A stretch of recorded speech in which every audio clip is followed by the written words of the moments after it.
ఎమ్మిలిగూడ బ్రహ్మరాంబిక మల్లికార్జున స్వామి ఆలయం కార్తీక మాసం 2వ సోమవారం తెల్లవారుజాము నుంచే భక్తులతో కిటకిటలాడుతోంది. పలువురు అధికారులు, రాజకీయ నాయకులు తమ తమ కుటుంబ సభ్యులతో ఉదయాన్నే వచ్చి స్వామివారి అభిషేకాల్లో పాలు పంచుకున్నారు. Charminar ACP Krishnarao, Ameenpur municipal commissioner Jyothireddy, revenue అధికారులు, ఎమ్మెల్యే గూడెం మైపాల్ రెడ్డి, మాజీ మున్సిపల్ చైర్మన్ పాండురంగారెడ్డి తమ తమ కుటుంబ సభ్యులతో వచ్చి మల్లికార్జున స్వామివారిని దర్శించుకున్నారు. భక్తి శ్రద్ధలతో పంచామృత అభిషేకాలు, నైవేద్యం సమర్పించారు.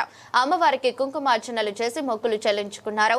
ఆలయ ప్రధాన అర్చకులు ప్రహ్లాద, సంగమేశ్వర్, రవి పంతుల వేద మంత్రోచ్చనల మధ్య ఆలయ కమిటీ చైర్మన్ సుధాకర్ యాదవ్, సభ్యులు మైపాల్ రెడ్డి, చంద్రశేఖర్ ఘనంగా సన్మానించారు.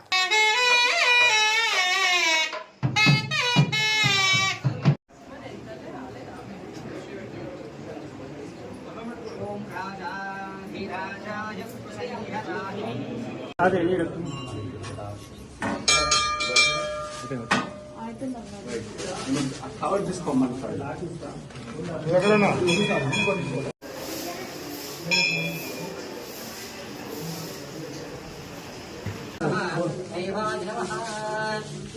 नमो हिरण्यवाहवेदेनान्ये दिशान्तरतये नमो नमो वृक्षेभ्यो हरिकेशेभ्यः पशूनां नमो नमस्तस्मिञ्जगाय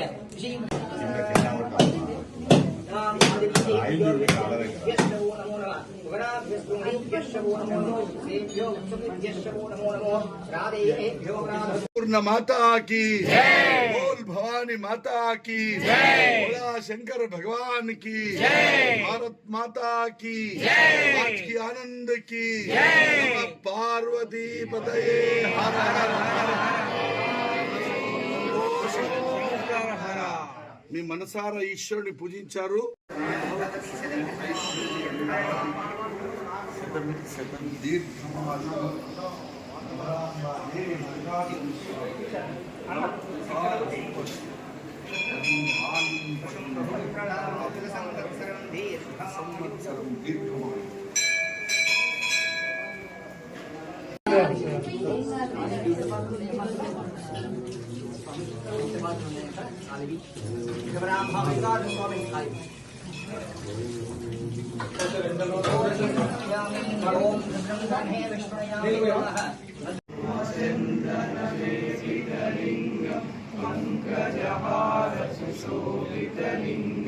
సంచిత పాప వినాశకలింగం తత్ప్రణమామి సదా.